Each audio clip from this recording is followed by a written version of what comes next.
CSR के तहत ये LED स्ट्रीट लाइट्स नगर निगम को दी जा रही है। मैं संबोधन के लिए सादर आमंत्रित कर रही हूँ अपने महाप्रबंधक महोदय श्री अमरीश त्रिपाठी जी को।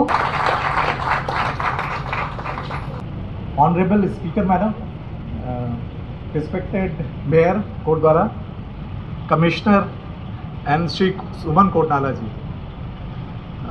बेल के सीनियर ऑफिसर्स, नगर के प्रबुद्ध नागरिकों और मेरे कर्मचारी संगठन के सभी सदस्य, भारत इलेक्ट्रॉनिक्स कोटद्वारा इकाई के, मैं सभी का हृदय से अभिवादन करता हूं, अभिनंदन करता हूं।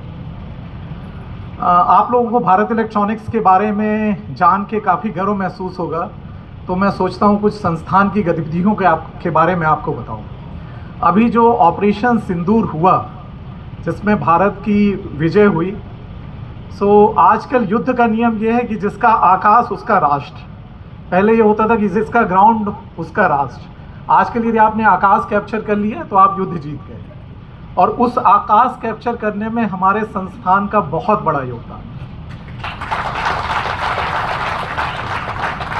जितनी भी मिसाइल्स हमारे पड़ोसी राष्ट्र से आई, उनको लगभग सभी को न्यूट्रलाइज कर दिया एक आकाश मिसाइल सिस्टम करके इक्विपमेंट है। हम लोग जनरली इनके बारे में बात नहीं करते क्योंकि ये बड़े सेंसिटिव और कॉन्फिडेंशियल मैटर होते हैं, लेकिन इस बार इलेक्ट्रॉनिक्स मीडिया और प्रिंट मीडिया के युग में उन्होंने आकाश के बारे में काफ़ी कुछ लिखा। तो जैसी कोई मिसाइल वहाँ से दागी जाती है, हमारा आकाश सिस्टम इतना परफेक्ट है कि इसकी टारगेट रेंज लगभग 300 किलोमीटर है।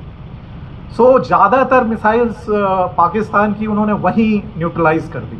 शायद ही कोई मिसाइल है जो इस तरफ आ पाई। इसी तरह कोटद्वारा इकाई ने भी बहुत महत्वपूर्ण योगदान दिए। एक सिस्टम है, आपने न्यूज़पेपर्स वगैरह में पढ़ा होगा, इलेक्ट्रॉनिक्स मीडिया में सुना होगा, आकाश तीर वेपन सिस्टम। तो आकाश तीर वेपन सिस्टम के 9 क्रिटिकल मॉड्यूल्स कोटद्वारा इकाई में बन रहे हैं। ये हम सबके लिए बहुत गर्व की बात है। और मैं एक और इक्विपमेंट को मेंशन करना चाहूँगा। जब भी हमारे फाइटर पायलट्स ग्राउंड से कम्युनिकेट करते हैं, तो लगभग जो उसकी स्पीड होती है बहुत ज़्यादा होती है, 2000 किलोमीटर 2 या 3 मैक की स्पीड होती है।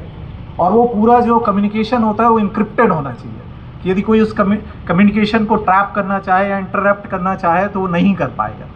एक्चुअली जो उसकी डिज़ाइन है पूरे सिस्टम की, उस इक्विपमेंट को कहते हैं VCCS इक्विपमेंट, वो कोटद्वारा इकाई ने की है। और जो उसके प्रोजेक्ट इंचार्ज थे वो आप ही के नगर के मिस्टर एक अनुराग कुकरेती जी ने, उन्होंने किया था इसका वो। और ऑपरेशन सिंदूर में हमारी इकाई के लगभग 20 लोग सारे एयर बेसेस में थे, दिन रात जाग रहे थे और हमारी एयरफोर्स को कंटिन्यूअस सपोर्ट दे रहे थे।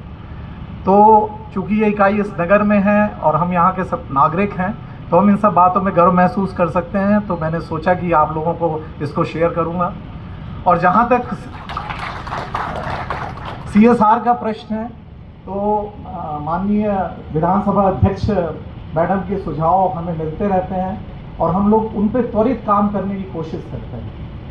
जैसे आज जो ये LED का वितरण हो रहा है, तो मैडम ने इसको काफ़ी पुरजोर से हम लोगों के साथ टेकअप किया था, तो हम लोगों ने रिस्पॉन्ड किया उस पर। और मैं हमेशा मानता हूँ कि चूँकि हमारी इकाई यहाँ स्थित है, तो हम लोग राष्ट्र ऋण तो पूरा कर ही रहे हैं। राष्ट्र को आपको आकाश तीर जैसे इक्विपमेंट देके, उसी तरह हमारा प्रयास रहता है कि नगर ऋण और राज्य ऋण भी हम लोग पूरा करते रहें। तो स्पीकर मैडम का एक सुझाव था कि हमारी मातृशक्ति को कोई भी क्रिटिकल स्कैनिंग के लिए देहरादून जाना पड़ता है और ये बहुत असुविधाजनक होता है। तो हम यहाँ के बेस हॉस्पिटल में लगभग 2 करोड़ की लागत से मैमोग्राफी लैब इस्टेब्लिश कर रहे हैं।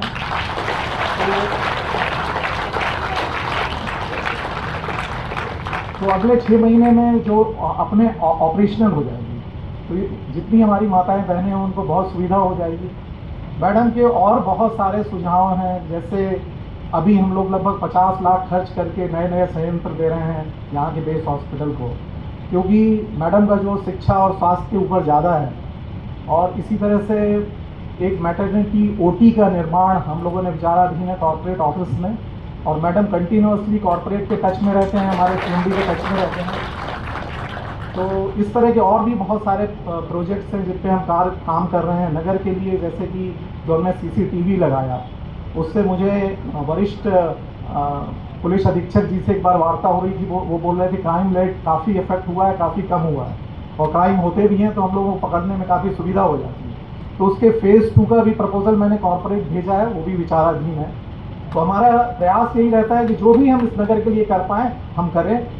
और आप लोगों को कई बार लगता होगा कि ये लोग थोड़ा कटे कटे से रहते हैं, तो उसका सिर्फ एक कारण है कि हम लोग जिस तरह के इक्विपमेंट्स पे काम करते हैं उसकी किसी से चर्चा नहीं कर सकते। तो इसीलिए हम लोग थोड़ा सा अपने में रहते हैं, काम में लगे रहते हैं। लेकिन आप विश्वास करिए कि हम इस नगर का, इस राज्य का, इस राष्ट्र का सम्मान बढ़ा रहे हैं और हम लोग उस कार्य में लगे हैं। मैं फिर सभी का धन्यवाद दूंगा, विशेषकर स्पीकर मैडम का और मेयर महोदय का, जिन्होंने अपना बहुमूल्य समय निकाल के यहाँ पे आए, और आप सभी कोटद्वार के गणमान्य नागरिकों का और मीडिया के मेरे मित्रों का और फिर से धन्यवाद। और मेरा प्रयास रहेगा मेरी संस्थान की तरफ से इस नगर के लिए हमेशा सतत रूप से कुछ किया जाए जिससे नगर बेहतर हो। धन्यवाद।